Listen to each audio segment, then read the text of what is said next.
너 정말 어떻게 그런 소리를 할 수 있어? 카미카제 1호였던 세키유키오가 무슨 말을 했는지나 알고 하는 소리야? 그가 남긴 유서를 보면 나는 천황폐하를 위해서라든지 일본 제국을 위해서 나가는 것이 아니다. 아군을 보호하고 가장 사랑하는 사람을 위해 죽는다라고 했어. 진행 중이던 토론에서 갑자기 한 한국인 유학생이 벌떡 일어나 일본인 토론자에게 이렇게 외쳤습니다. 대체 무슨 일이 벌어진 걸까요? 그럼 지금부터 오늘의 사연 시작합니다. 안녕하세요. 저는 텍사스 대학교 국제관계학과 3학년 매튜 존슨이라고 합니다. 지난주 저희 학교에서 열린 동아시아 평화와 미래 포럼에서 있었던 놀라운 사건에 대해 말씀드리고 싶어요.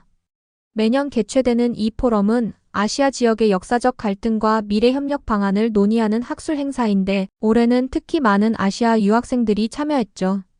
그런데 이번 포럼에서 타케시 스기야마라는 일본인 학생과 다른 참가자들 사이에 엄청난 충돌이 있었어요.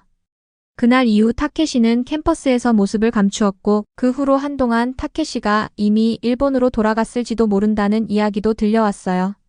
그러나 그 현장에 있었던 많은 학생들은 역사적 진실을 알려준 한국인 학생 이현우에게 박수를 보내고 있었습니다. 그날 포럼의 주제는 동북아시아의 안보 위기와 평화 구축 방안이었어요. 특히 중국의 대만 압박과 북한의 핵 위협이 고조되는 가운데 한국, 일본, 미국 간의 군사적 협력이 어떻게 이루어져야 하는지에 대한 토론이 열렸습니다. 진행을 맡은 베이커 교수님은 역사적 관점에서 세 나라의 관계를 설명하기 시작했죠. 흥미로운 점은 이 세 나라가 복잡한 역사적 갈등에도 불구하고 안보 협력을 강화하고 있다는 겁니다. 과거 일본은 한국을 식민지배했고 미국과는 태평양 전쟁을 치렀죠. 하지만 이제 상황이 바뀌었습니다. 특히 한국은 과거의 약소국에서 벗어나 경제, 문화, 기술력 모든 면에서 세계적인 강국으로 성장했어요. 교수님은 이어서 학생들에게 한미일 3국 협력에 대한 의견을 물었고 그때 타케시가 자신감 넘치는 표정으로 손을 들었어요. 타케시는 미국으로 유학을 오기 전 도쿄에서 자랐다고 알려져 있었어요. 항상 당당하고 자기 주장이 강한 학생이었죠. 하지만 그날의 발언은 그 자리에 앉아있던 많은 사람들을 놀라게 했습니다. 제가 이해하기 어려운 점은 타케시가 입을 열었습니다. 왜 일본과 미국의 양자 동맹에 한국을 넣어야 하는가입니다. 미일 양국은 오랜 선진국으로서 충분한 협력 체계를 갖추고 있는데 왜 북한과의 대치 상황에 놓여 민감한 입장에 있는 한국 같은 국가를 포함시켜야 할까요? 그는 잠시 미소를 지으며 덧붙였습니다. 물론 한국을 폄하하려는 의도는 전혀 없습니다. 한국도 열심히 발전하고 있으니까요. 하지만 그의 표정과 말투에서 진심이 느껴지지 않았고 교수님도 이를 놓치지 않았어요. 흥미로운 의견이네요. 학생은 왜 한국이 미일 동맹에 적합하지 않다고 생각하나요? 타케시는 마치 기다렸다는 듯이 답했어요. 솔직히 말씀드려서 한국은 일본이나 미국과 비교했을 때 군사력이나 경제력, 문화면에서도 일본이나 미국과 비교할 수 없는 한 단계 급이 떨어지는 국가에 불과합니다. 어떻게 그런 나라가 세계 최강국들과 동등한 파트너가 될 수 있겠어요? 어급 국가는 어급끼리, 비급 국가는 비급끼리 어울려야 하는 게 세상 이치 아닌가요? 교수님의 표정이 굳어졌습니다. 타케시 학생, 만약 당신이 진심으로 그렇게 생각한다면 이번 학기 성적은 매우 걱정스럽네요. 갑작스러운 발언에 포럼장은 침묵에 빠졌고 일부 학생들은 킥킥거리며 소리 낮춰 웃었어요. 타케시의 얼굴이 빨갛게 달아올랐어요. 교수님은 차분하게 이어갔습니다. 한국은 결코 비급 국가가 아닙니다. 현재 한국의 군사력은 세계 6위, 경제 규모는 10위권이며 반도체와 디지털 기술에서는 세계를 선도하고 있습니다. K-팝, K-드라마를 비롯한 문화 콘텐츠는 전 세계에서 엄청난 인기를 끌고 있죠. 더 주목할 점은 한국의 영향력이 지속적으로 확장되고 있다는 것입니다. 이런 나라를 어떻게 비급이라고 할 수 있겠습니까? 국제사회에서 한국은 모두가 협력하고 싶어하는 중요한 파트너입니다. 타케시는 당황한 기색이 역력했지만 곧 표정을 가다듬더니 다시 반박했어요. 한국이 성장했다는 점은 인정합니다만 글로벌 파워로서 일본과 미국의 위상과는 비교할 수 없습니다. 일본과 미국은 과거에 세계대전을 치르며 서로를 인정한 역사적 라이벌이지만 한국은 그런 역사적 무게가 없어요. 비유하자면 일본과 미국은 오랜 역사와 전통을 가진 명문과 같은 존재고 한국은 그저 최근에 성공한 작은 국가에 불과합니다. 타케시의 발언에 교수님은 깊은 한숨을 내쉬었습니다. 한국을 그렇게 비유한다고요? 정말 실망스럽습니다. 어떻게 저희 텍사스 대학 학생이 그런 편협한 시각을 가질 수 있는지. 교수님은 잠시 생각을 하시는 듯 눈을 감으셨다가 계속 말씀하셨어요. 타케시 학생, 한국은 수십 년간의 일본 식민 지배와 한국 전쟁을 겪으며 폐허가 된 나라였습니다. 당시 세계 경제학자들은 한국이 영원히 가난할 것이라 예측했죠. 자본도 자원도 기술도 없었으니까요. 하지만 한국인들은 그 예측을 완전히 뒤엎었습니다. 전쟁의 폐허 속에서도 한국인들은 새로운 길을 개척했어요.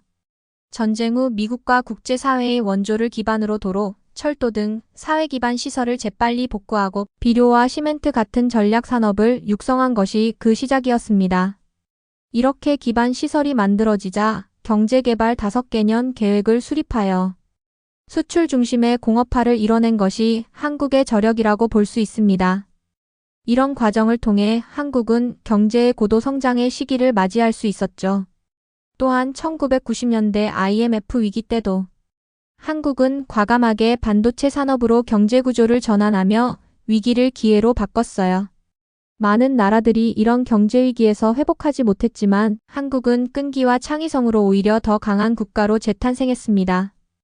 타케시 학생, 이런 나라를 단순한 그저 그런 작은 국가라고 폄하할 수 있을까요?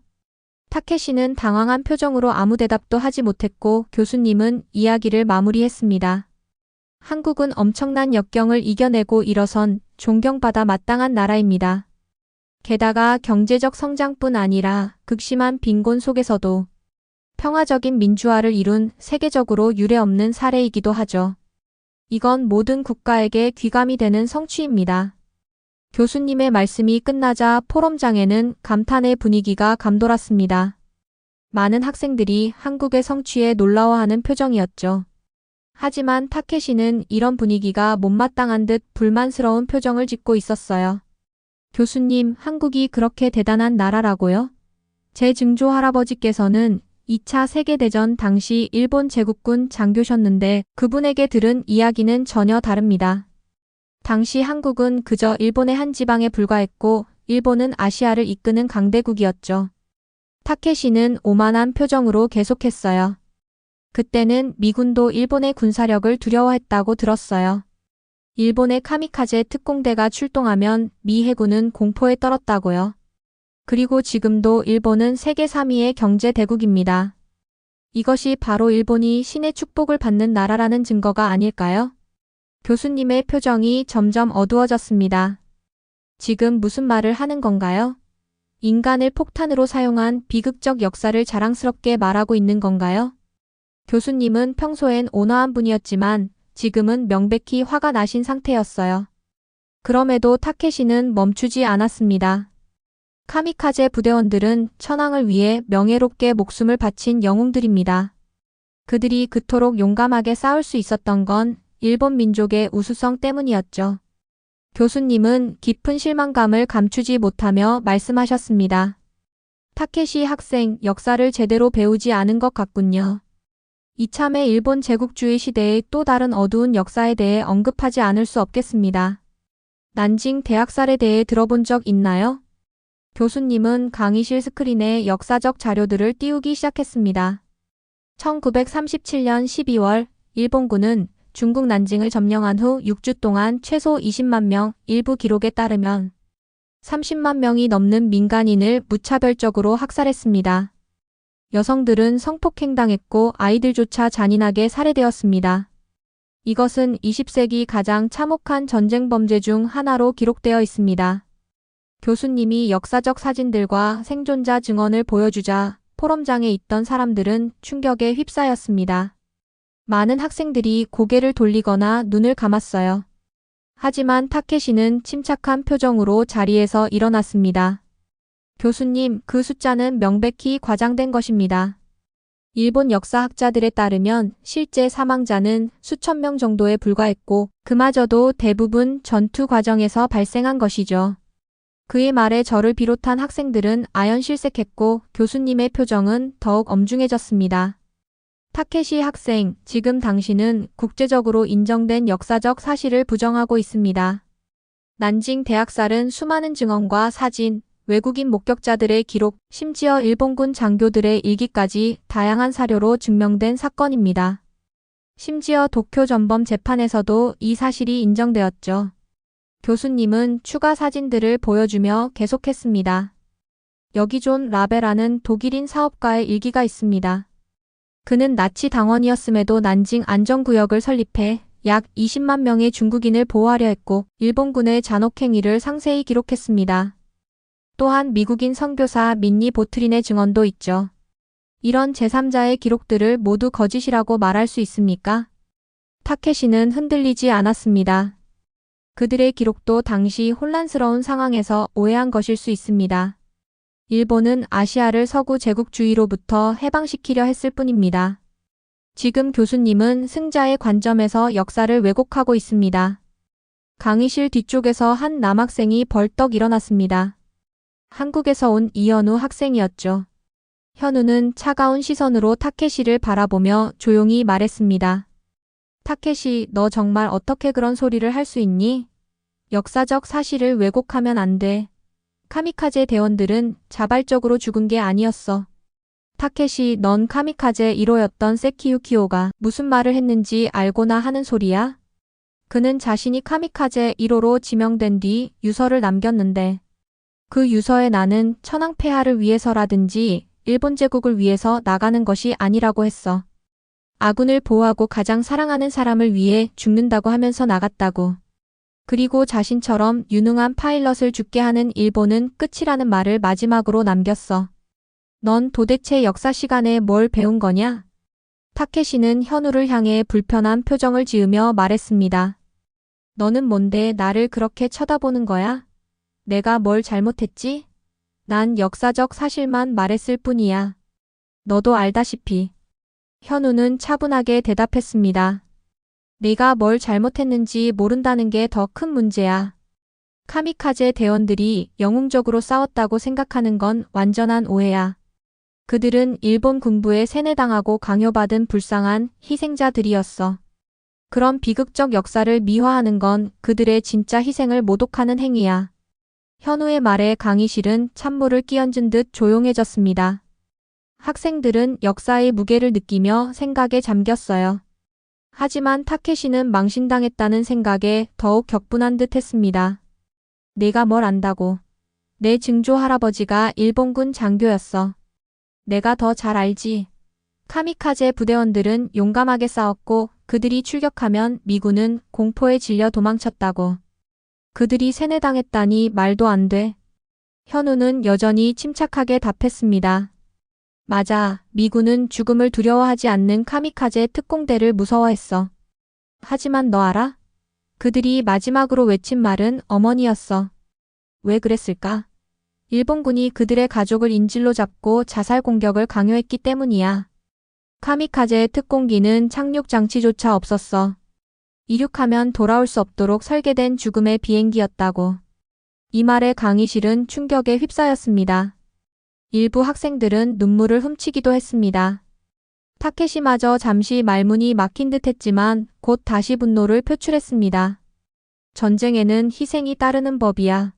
작은 희생으로 일본의 위대한 역사를 부정할 수는 없어. 우리 일본이 그렇게 나쁜 나라라면 어떻게 세계 3위의 경제대국이 될 수 있었겠어? 이건 일본이 신의 축복을 받는 증거야. 둘의 논쟁은 극에 달하는 듯 보였어요.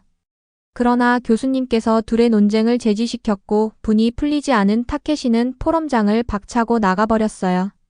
포럼장이 다시 조용해지자 교수님은 중단된 포럼을 계속했지만 모든 학생의 머릿속은 방금 전 사건으로 가득 차 있었어요.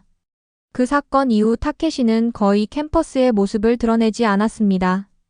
그러다가 올해 1월 일본 규슈 미야자키현 앞 해역에서 규모 6.9의 지진이 발생했어요.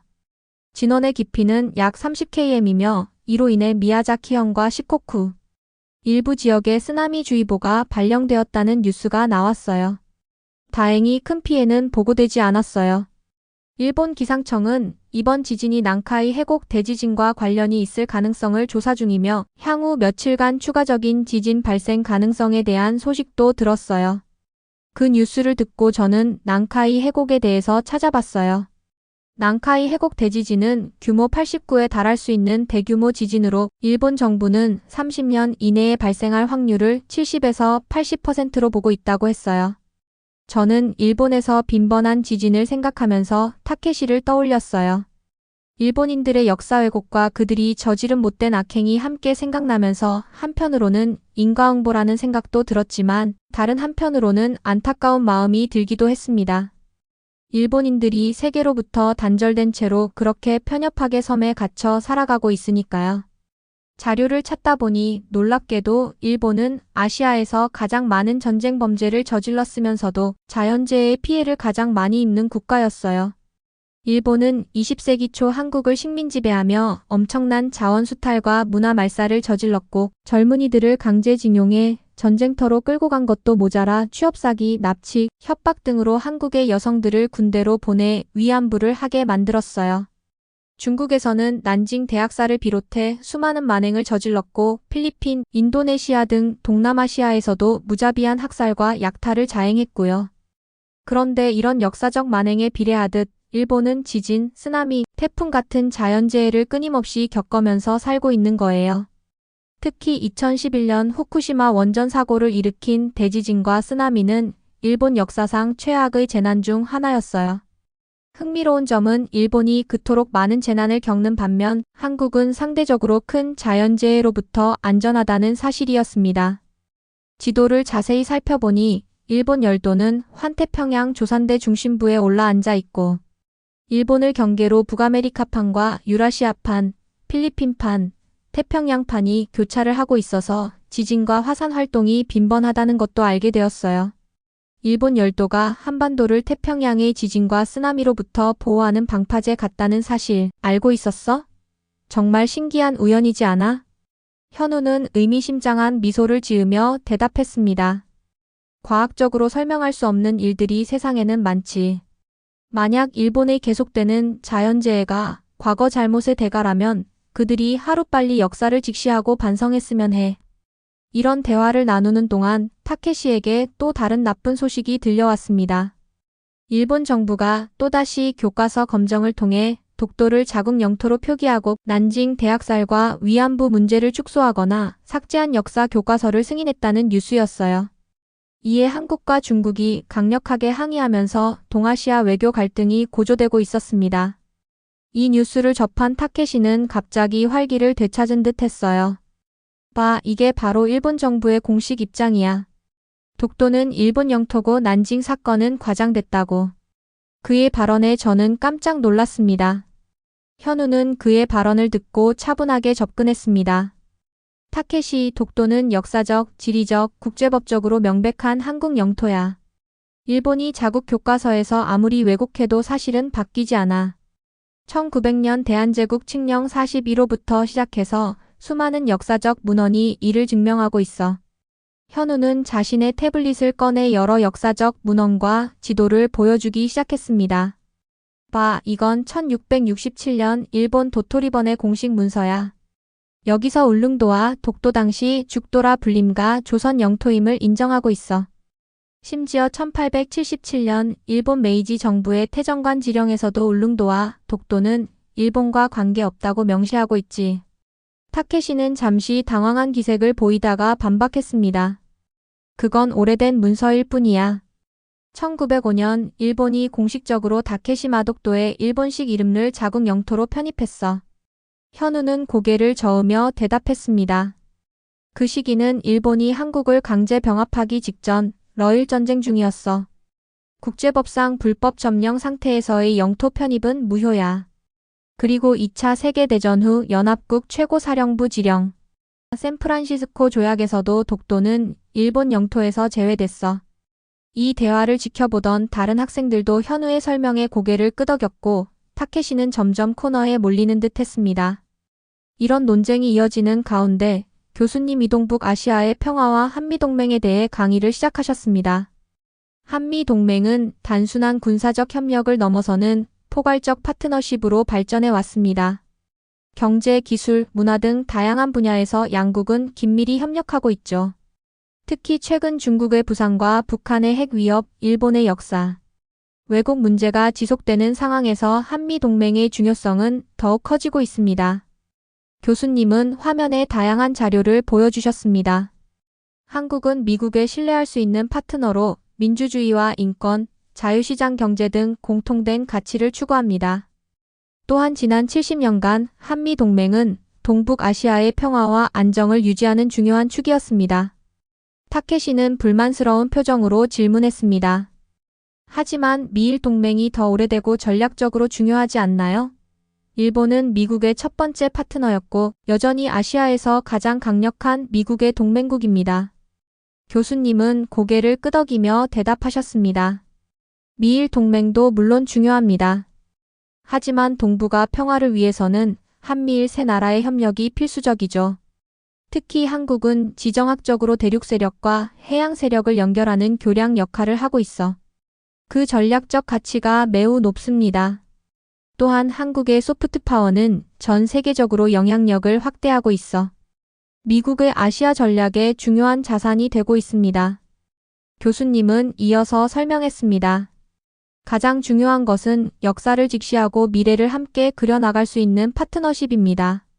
한국과 미국은 과거의 갈등에 얽매이지 않고 미래지향적 관계를 구축해왔습니다.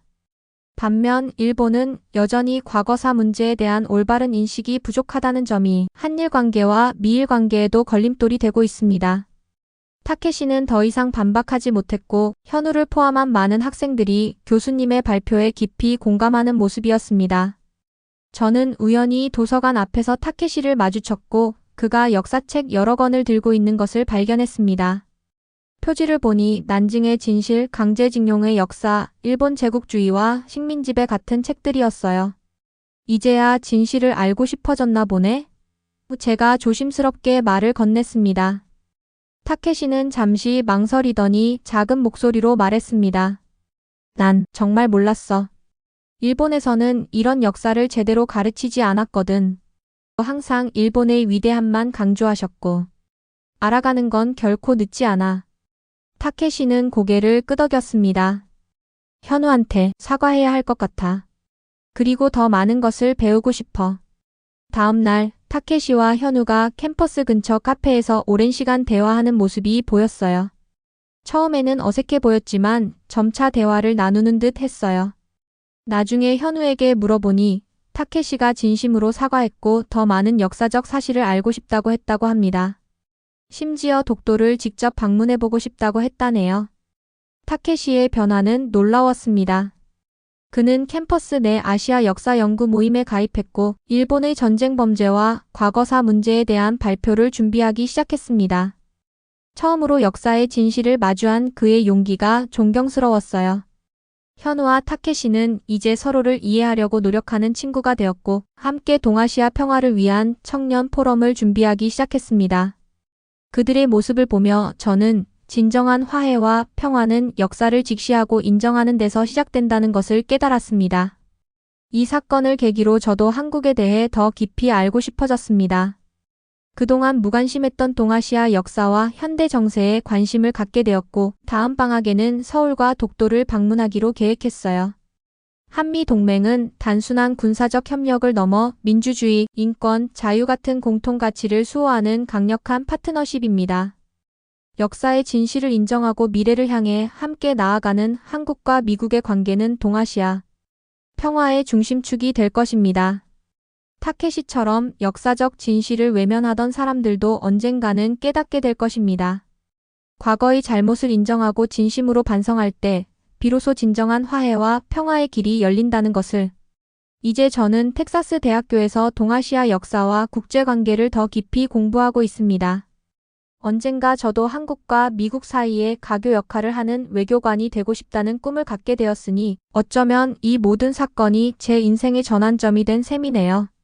타케시와 현우의 이야기가 보여주듯 역사는 단순한 과거의 기록이 아니라 현재를 이해하고 미래를 만들어가는 중요한 나침반입니다.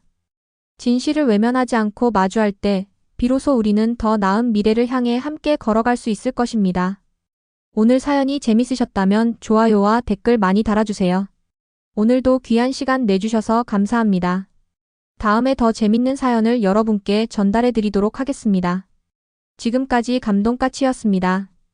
영상이 마음에 드셨다면 구독과 좋아요 부탁드리겠습니다. 감사합니다.